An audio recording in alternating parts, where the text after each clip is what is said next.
Hello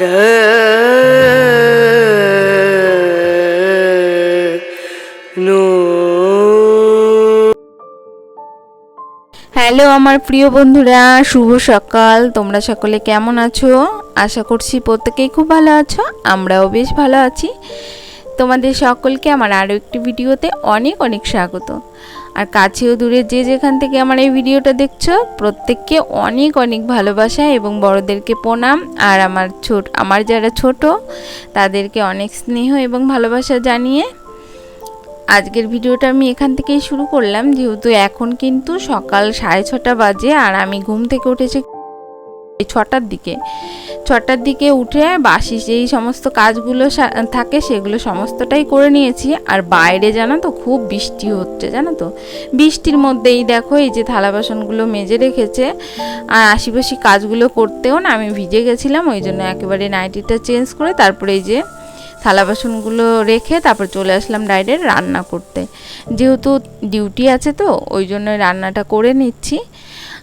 আর এখন যেহেতু এই যে প্রায় 7টা বেজে গেছে, আর ও ডিউটিতে না 8টার দিকেই বেরোয়, ওই জন্য আমার ঝটপট করে রান্নাটা করে নিতে হবে। ওই 8টা সাড়ে 8টার দিকে বেরোয়। দেখো তার আগে এই যে চালটা ধুয়ে রেখেছিলাম, তাই চালটাও দিয়ে দিলাম, যেহেতু জলটা গরম হয়ে গেছে। আর তরকারির জন্যও না জলটা আমি তুলে রেখেছিলাম।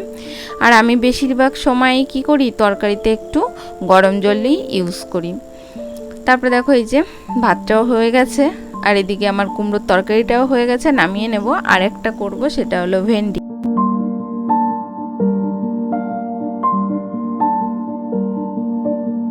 তারপরে দেখো এই যে তরকারিটা হয়ে গেছে, নামিয়ে নিলাম। আর আজকে মাছ না একদম অল্পই ছিল, আর আজকে হলো বৃহস্পতিবার, জানো তো। আর এই দেখো ভেন্ডিটাও একটু কষিয়ে নেব, যেহেতু ভেন্ডি না তরকারি রান্না করলে একটু নালা নালা হয়। তারপর দেখো ভাতটাও হয়ে গেছে, মার গেলে নিলাম।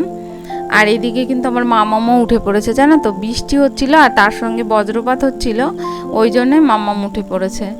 তারপরে দেখো এই যে মামামকে দাঁড় করিয়ে রেখে এদিকে ভেন্ডির তরকারিটাও হয়ে গেছে, সেটাও নামিয়ে নিলাম। আর ভাতটা তো আগেই হয়ে গেছে, ভাতে একটু তাপ দিচ্ছি। আর এই দেখো ফাইনালি আমার দুটো তরকারি হয়ে গেছে রান্না করা। আর ওইদিকে কালকেকারের ডাল ছিল, সেটাও একটু গরম করে নেব। আর এই দেখো তোমাদের দাদাভাই যেহেতু ডিউটিতে যাবে, ও বললো মানে বাড়িতে কটা কাঁঠাল ছিল, তাই কাঁঠালের বীজগুলো ছাড়িয়ে প্যাক করে দিলাম, ওই নিয়ে যাবে। তারপর দেখো এইদিকে কিন্তু আমার ছেলে এখনও ঘুমোচ্ছে, ওর না বৃষ্টি হচ্ছে, ওই জন্য কাঁথা গায়ে দিয়েছে আমার সোনা খোকাটা। আর মামাম দেখো আগেই উঠে পড়েছে, তাই এখন বিছানাটা তুলে নেব। আর এরপরে আবার ছেলের স্কুল আছে, ওই জন্য চাপটা অনেকটাই বেশি। ছেলেকে তুলে তারপরে ছেলেকে ব্রাশটা দিয়ে দিলাম, ছেলে ব্রাশ করতে গিয়েছে। আর এই সময় আমি এই যে দেখো বালিশের কভারগুলো খুলে ফেলছি, জানো তো। আর ওই যে বললাম বৃষ্টি মানে মেঘ বৃষ্টি হলেই না আমার একটা বড় সমস্যা হয়, যেহেতু আমার মাম্মাম ছোট আর মাম্মাম টয়লেট করেছে, জানো তো। আর তার জন্য ওই যে বালিশের কভারগুলো এমনি একটু নোংরা হয়েছে, তার বালিশের কভারগুলো খুলে রাখলাম। আর এই দেখো এই জামা কাপড়গুলো না আমি বুধবারে কেচেছিলাম, একটাও শুকায়নি। আর এদিকে এই যে আজ 2 দিন ধরেই বৃষ্টি হচ্ছে, তাই দেখো এই যে জামা কাপড়গুলো সব মেলে দিলাম। আর এই দেখো বাইরে কিন্তু এখনও টিপটিপ করে বৃষ্টি হচ্ছে। আর ছেলে যেহেতু স্কুলে যাবে ওই জন্য খুবই ব্যস্ত, তাই মুরগিগুলোকেও ছেড়ে দিলাম, জানো তো। খুব ডাকাডাকি করছিল মুরগিগুলো। তারপর দেখো এই যে ছেলের ওই যে চেরি গাছটা হয়েছে, এই দেখো চেরি হয়েছে, কিন্তু মুরগিতে খেয়ে নিয়েছে কিছুটা, তাই দেখো ছেলে দেখালো। আর এর মধ্যে কিন্তু আমার ছেলে স্কুলে চলে গেছে, জানো তো। ছেলেকে স্কুলে পাঠিয়ে দিয়ে এই যে যেহেতু মামাম টয়লেট করেছে, এইগুলো এখন সার্ফ জলে ভিজিয়ে দেবো। সার্ফ জলে ওটা ভিজিয়ে রেখে চলে আসলাম এই যে ফ্রিজটাকে একটু মুছতে। যতই বৃষ্টি হোক আর বা মানে ওয়েদার খারাপ থাকুক, সংসারের কাজগুলো কিন্তু টাইমলি না করলে না পিছিয়ে পড়ি। এই দেখো ফ্রিজটা 2 দিন ধরে ভাবছি একটু মুছবো, যেহেতু আমি ওই মাসে 1-2 বার করে মুছি, কিন্তু মুছাই হচ্ছে না। তাই ভাবলাম এখনই একটু ফ্রি আছি, জানো তো। রান্নাবান্নাটা হয়ে গেছে, তারপরে মামামও যাও সুস্থ আছে, মানে চুপচাপ আছে ও দাদাভাইয়ের সঙ্গে ঘরে। তাই আমি ভাবলাম ফ্রিজটাও আগে মুছে নিই, নাহলে না ফ্রিজের মধ্যে যাই রাখছি কেমন একটা গন্ধ লাগছে, আমার একদমই ভালো লাগছে না। তাই ভাবলাম তোমাদের সঙ্গে কথা বলতে বলতে এই দেখো ফ্রিজটাকেও মুছে নিলাম। আর যেহেতু ফ্রিজটা মুছেছি তাই দেখো লেবু কেটে তারপরে এই যে মানে 2 খণ্ড, একটা উপরে দিলাম আর একটা নিচে দিয়ে রাখলাম। তাতে কি হয়, ফ্রিজের মধ্যে যে গন্ধটা হয় সেটা কিন্তু হয় না।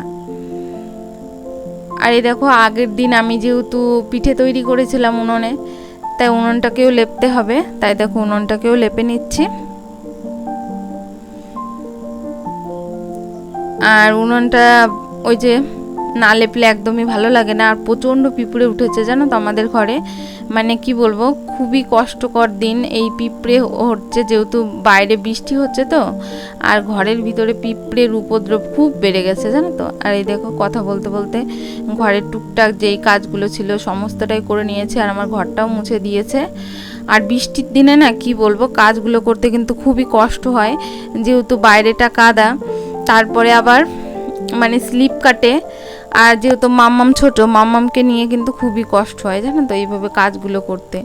আর কি করব বলো, কাজগুলো তো করতেই হবে। আর আমার ঘরে তো অনেক জায়গাও নেই যে সব কাঁথা কাপড়গুলো যে ঘরে মেলে দেবো, সেটাও হয় না। একটা ঘরের ভিতরে আর কত কিছু রাখবো বলো সাজিয়ে গুছিয়ে, তবুও যেটুকু পারি। আর আকাশের অবস্থাটা দেখতেই পাচ্ছ কেমন মেঘলা মেঘলা, জানি না আজকে এই কাঁথাটা শুকাবে কিনা, তবুও ধুয়ে দিলাম যেহেতু টয়লেট করেছে। এভাবে রাখতে একদমই ভালো লাগে না। তারপরে দেখো এই যে আমার জামা কাপড়গুলো ছিল যেগুলো কেচেছি সেইগুলো মেলে দিলাম। আর আমার মামাম দেখো এই বালতির ভিতর থেকে ওই নাইটিটা বের করে এই যে টেনে টেনে নিয়ে যাচ্ছে, এখন আবার ওটাকে ধুতে হবে। তোমরা দেখতে থাকো, আবার আসছি একটু পরে তোমাদের সঙ্গে কথা। আর জানো তো বন্ধুরা, আমার মতো যারা এই মধ্যবিত্ত ঘরের বউরা তারাই বুঝতে পারবে আমার কষ্টটা। আর যেহেতু দেখো এই যে বাইরে কিন্তু খুব স্যাঁতস্যাঁতে বৃষ্টি হয়েছে, আর এর মধ্যেও কিন্তু জামা কাপড়গুলো কাচতে হলো, কিচ্ছু করার নেই, যেহেতু হিসুর কাঁথাগুলো তো আর রাখা যাবে না।